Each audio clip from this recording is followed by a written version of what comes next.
So here's the deal. I'm going to buy that fancy car from you. Margareta doesn't need it. She's just a regular person.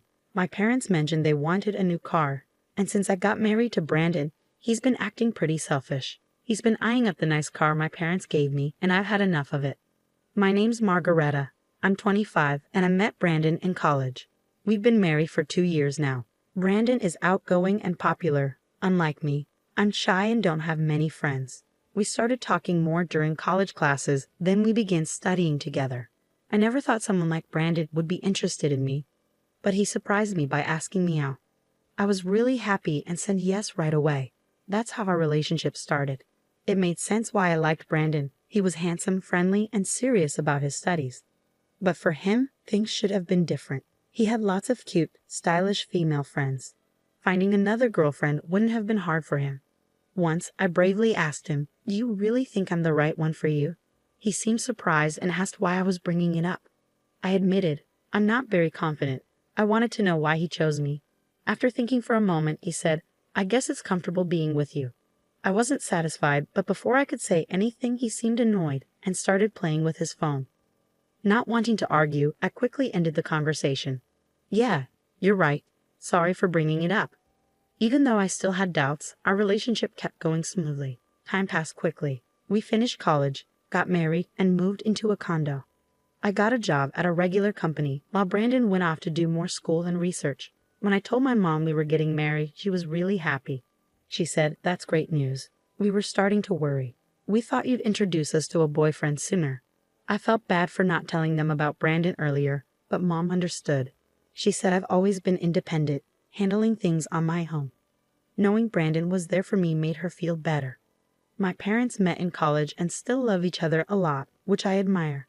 Dad worked hard, climbing up the ladder at a big company. Mom supported him and also pursued her passion for cooking. She became really good at it and even teaches cooking classes now. They respected each other's lives and gave each other space. Growing up with them, I learned to be independent too. I wasn't great at much except studying, so I didn't go to grad school. I wanted to be self-sufficient and start my own life soon. Even though I grew up in a well-off family, I didn't want to rely on them forever. I wanted to have a family of my own, like Mom and Dad. I hope to make them proud by having kids someday. It might sound simple, but for someone like me, it's a big goal. Once we moved in together, Brandon started acting more selfishly. He was a grad student and worked part-time, but he didn't pitch in much for our living costs.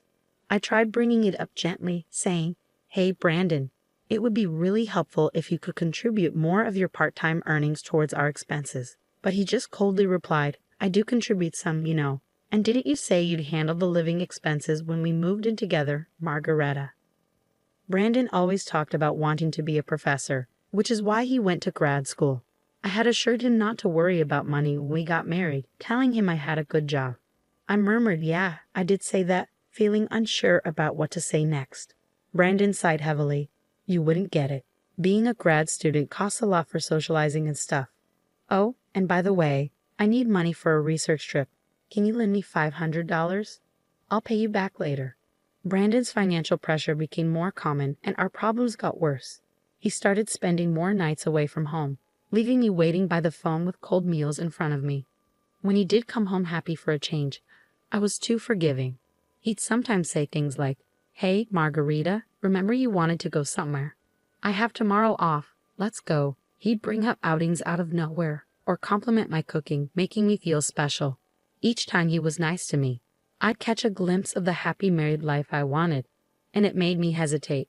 But I knew this wasn't normal. I felt lonely and anxious, but I couldn't talk to anyone about it. I didn't want to upset my parents, who were thrilled about our marriage, but they must have started to notice something wasn't right. When I finally visited my parents after a long time, Dad suggested I stay over and have dinner with them. Mom cooked a big meal to welcome me back. During dinner, Dad mentioned my Aunt Ellen had visited recently and wanted to see me. He said she's always spontaneous like that. Ellen was lively, ambitious, and independent. "I'll reach out to her soon, thanks, Dad." Dad mentioned how much my Aunt Ellen loved me and how she always teased about Brandon stealing me from her, even though she didn't want to get married herself. That's just how she was. Before I met Brandon, Ellen was more like a close friend than an aunt. I could talk to her about anything, even things I couldn't tell my parents. She understood me better than anyone and was always there for me. At first, I was too shy to tell her about Brandon, but I wanted to see her again and show her I was doing okay. A few days after staying with my parents, I met Ellen at a cafe. She was dressed really stylishly, as usual. Ellen checked out my outfit and said gently, Margarita, marriage is just the start of a lifelong journey for a woman. You should always feel confident and attractive, no matter what. Your clothes can make a big difference, so don't forget to take care of yourself. Then she took a sip of her tea gracefully. I totally forgot about fashion lately. I'm sorry for not keeping in touch for so long. I murmured apologetically. Ellen replied, That's typical of you, Margarita. It's good to be honest and serious, but being too timid usually comes from lack of experience. But I was thrilled when I heard you found someone special. I thought, finally, Margarita is taking a step forward. It had been ages since I spent time with someone outside on a day off, and the weather was perfect. We sat on the terrace, basking in the warm sunlight. In that peaceful moment, I felt like I could talk to Ellen about my worries without feeling too down. I had hoped even someone as shy as me could make it work with Brandon at first. But Ellen listened to my whole story without interrupting, just nodding kindly. When I finished, she asked, I suppose you haven't mentioned this to your parents, have you, Margarita? No, I even hesitated to tell you today. I didn't want to admit my weaknesses to anyone. I thought I should be able to handle this on my own, to be truly independent. I know if Mom and Dad found out, they'd want to bring me back home right away, so I want to try to deal with this by myself as much as possible. Ellen respected my decision and didn't push further, but she added, If you ever really need help, let me know first. If my dear Margarita asks for help, I'll be there for you no matter where I am. A month later, Mom called and said, When you have time, could you come over? It's not urgent. Since I had the next day off, I went to see my parents. When I saw a car parked in the driveway, I couldn't contain my excitement. Dad, is this car new? Did you just get it? Dad, can I really take it for a spin? What if I crash it? I teased, feeling excited about the fancy car. Don't worry about that. This card is for you, Margarita. Use it however you like. It'll come in handy, Mom whispered to me. We saw this car in a TV commercial, and you said you liked it, Dad recalled. So it's our gift to you. You've been going through a tough time lately, so we wanted to cheer you up. If things get tough, just drive this and come home anytime, he said with a warm smile. The car Dad got for me was an SUV from a famous foreign brand, and he even arranged a parking spot near my condo. I couldn't believe it, and I laughed in disbelief. Later, when I was driving downtown, I reached into my pocket, found the car key, and pressed the button. The lights flashed in all directions. Just then, I heard a familiar voice calling out from behind. What's with the car? I turned to see Brandon, my husband, who hadn't been home in a while. It felt like we were living separate lives. I was speechless as he looked at the car with a smug expression. Ah, I see. A gift from your parents, right? Every time I faced Brandon, I struggled to find my voice, but I was tired of feeling that way. Brandon, don't you care anymore? Do you even care about me? I managed to say, gathering my courage. Then Brandon said something shocking. Are you just realizing now? Did you really think I loved you all this time? It's ridiculous how hopeful you are. His dry laugh rang in my ears. Something inside me snapped, and I blurted out, louder than usual. Then why did you marry me? Wow, really? You're going to be that cold about it. I couldn't believe what Brandon was saying. So marrying me was just a meal ticket for you, huh? And now you want the car too because it's wasted on me? That's just great. Brandon didn't seem to care about how hurtful his words were. And if you say no, we're getting divorced. Without me, you'll never find another man. So think about it. With those words, Brandon left without a second thought, leaving me feeling angry and heartbroken, my head pounding with a headache. I sat in the driver's seat for a while, trying to calm down. Eventually, I called my Aunt Ellen for advice. A few days later, I agreed to the divorce and moved back in with my parents. They welcomed me with open arms, and life started to feel peaceful again. But that peace was short-lived. One afternoon, Brandon showed up at my parents' house with his parents. They sat down in the living room, and Brandon's father spoke up in a stern tone. We're here to talk about our son's divorce. It's urgent. When drafting the divorce papers, Margarita warned Brandon, if you don't agree to the divorce, I'll use my parents' connections at the university to ruin your future. It wouldn't be hard to damage the career of a junior registrar if their daughter complains. Brandon truly loved Margareta.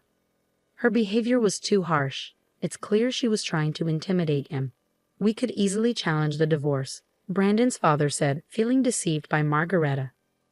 Behind her plain appearance, she's actually a mean and greedy woman. Poor Brandon. I heard she paid him to stay away. She must have had other men over. We need to go to family court and claim that Brandon was threatened by his wife. But if there's a proper apology, things might change.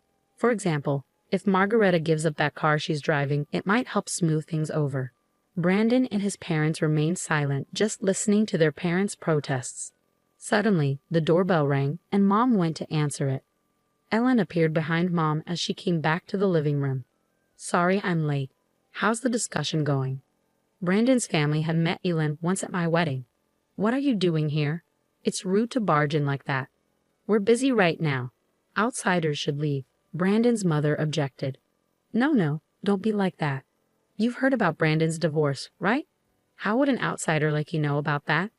I had been informed by my brother earlier. I couldn't miss such an important moment for my dear niece, Ellen said, offering a reassuring glance. You're probably here to stop the divorce, or for money. Can you still say that after seeing this? Ellen pulled out a stack of documents from her bag, laid them out on the table, and showed them to everyone. I hired a detective to look into this. It turns out Brandon has been cheating on Margareta with multiple women despite being married. He hardly came home because of it. He took advantage of Margareta's kindness and even asked her for money. That's ridiculous. I was just busy with my research at the university. When I did come home, we ate together and went on trips, right? We were like any other married couple, right, Margareta? Say something. Brandon, you don't need to defend yourself. We'll handle this. It's not your fault. We understand, his father reassured him. That's right. These documents from who knows where are surely lies. Our Brandon would never cheat. He's such a kind and outstanding son, his mother protested. You might be kind to your parents, but that kindness seems to end there. Like father, like son. Now Brandon's mother, take a look at these photos, Ellen said, pulling out a picture from the documents. I recently stayed at a hotel for a business meeting and saw Nicholas there.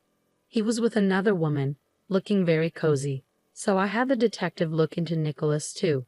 The results were just as I expected. Do you understand now? Brandon's mother's face went pale as she grabbed the documents and examined them closely. What is this, Nicholas? How long have you been doing this? It's all lies, isn't it, Veronica? Stop looking. Give me that. Nicholas, looking panicked, tried to snatch the documents, but it was too late. Veronica, distraught, confronted Nicholas. You've been cheating on me. The car you wanted so badly was for her in these photos, wasn't it? No matter how hard Nicholas tried to calm her down, Veronica wouldn't listen. The discussion about Brandon's divorce was forgotten as Veronica stormed out of the house, crying, with Nicholas following after her. Left behind, Brandon said, "Hey, wait, what about me?" and followed them out in confusion. The rest of us were left in stunned silence for a while, but Aylin had a satisfied look on her face, winking at me. Later, Aylin told me that Brandon's parents did end up getting divorced. You won't fall for such a terrible man again. Let's make you more attractive. I'll teach you everything about grooming yourself as a woman. Despite her busy schedule, Ellen visited me often and took me to various places like meals and shopping trips. During that time, I learned a lot from her. A year after the divorce, I made the decision to go to graduate school. I worked hard to improve myself, focusing on my studies.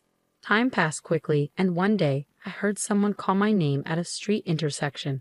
I turned around to see Brandon. It's been a while. You've changed a lot, haven't you? At first, I didn't even recognize him.